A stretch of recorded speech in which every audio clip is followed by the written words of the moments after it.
Pet King. Chapter 45, A Hard-to-Please Cat.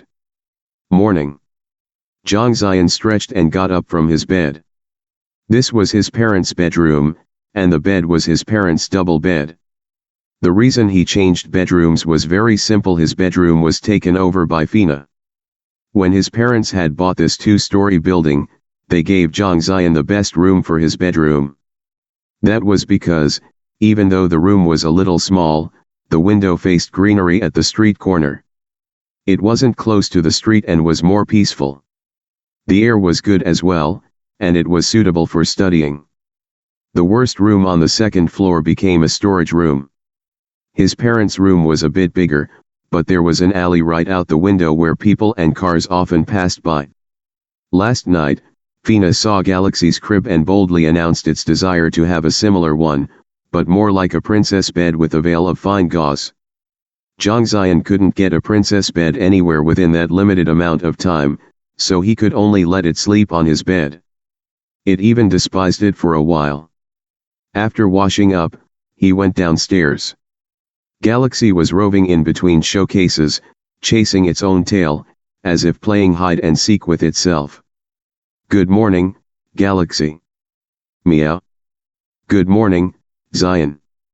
Do you want to play hide and seek?" Galaxy looked at him expectantly. "All right, sure, but let me fill my stomach first. I actually envy that you guys don't have to eat." Zhang Ziyan patted his empty stomach. "Who told you that I don't have to eat?" Fina was patrolling around inside the store early in the morning, as if this place was its territory. It stopped at this moment and stared at Zhang Ziyan with its shiny aquamarine eyes.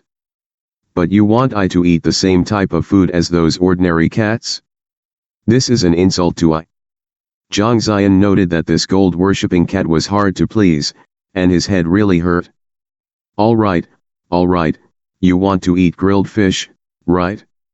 I have time to go buy it today, but let me make it clear in advance I've never grilled fish before. I cannot be sure that the fish will be edible after grilling. Then what's the use of having you?" Fina responded. Zhang Ziyan was speechless. "I'm really not a servant." He had originally thought that Fina was like Galaxy and didn't need to take in food, but it seemed that this was not the case. Maybe it was because Fina had once existed as a real cat? Regarding Fina's origin, he could not guess. It was definitely a cat from ancient times. Cats from that time had different physical characteristics from present-day cats. After all, house cats evolved with human intervention toward their expectations. In fact, referring to it as evolution was not proper. This type of evolution was only the one-sided expectancy of humans. To have cats grow toward the direction of as a little bird rests upon a man one was deterioration in survival for cats, such as furless cats or Scottish fold cats. Fina's figure was the most well-proportioned and well-built of all cats he had ever seen. Sturdy yet not overly developed muscles hid under its golden satin-like fur. Every step it took was steady and graceful, and its eyes were clear and sharp. It declared its vigorous vitality every second and every moment. If talking about evolution, this should be the ideal direction of evolution for cats. He had brought domestic water, but it wrinkled up its face in distaste after one taste but eventually swallowed it grudgingly. Of course, spare the aspect of personality. This fortune cat's personality was too vile, always talking with an air of pretentiousness and always being nitpicky.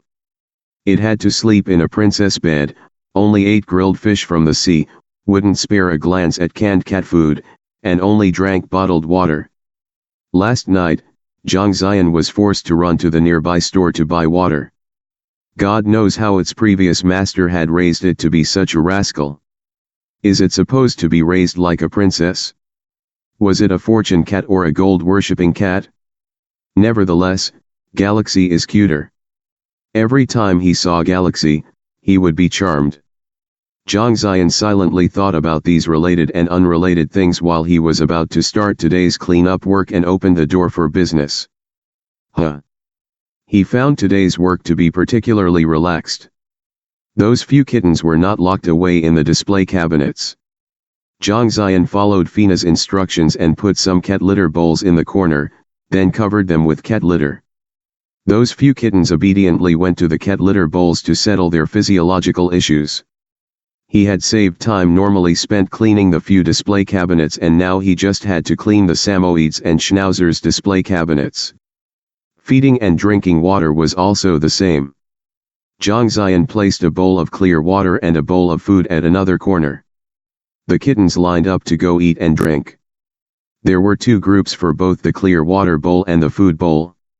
One group was laid flat on the ground for the British Shorthair, American Shorthair, and the Siamese cats.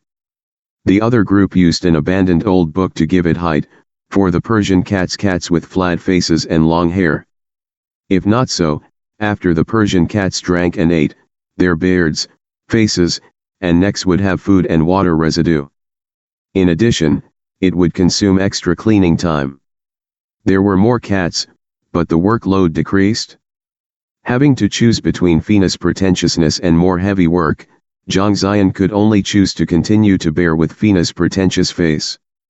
After all, having the ability to act pretentious meant that it was actually pretentious. Without the ability to act pretentious, it would only be foolishness. Zhang Ziyan felt that it would be wonderful if Fina could command the other two dogs as well, but that was just an impossible thought.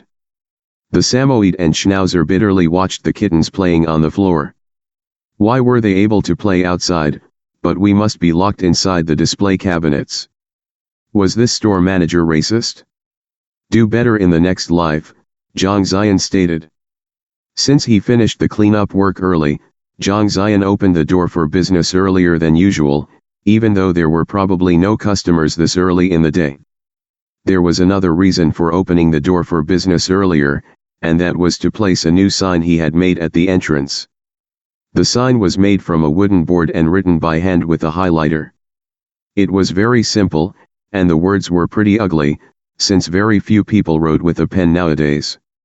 The contents of the sign were, "This store offers bathing services for cats for a fee." The content was a bit long, so he had to simplify it, but he found that no matter what words he took out, it was not appropriate.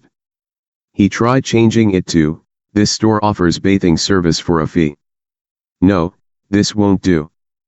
People would think that it was a shower or bath house. Especially with the word service, it leads people to think otherwise. There might even be unscrupulous customers who would request special services with soap. What about changing the word cats to pets? That also wouldn't work.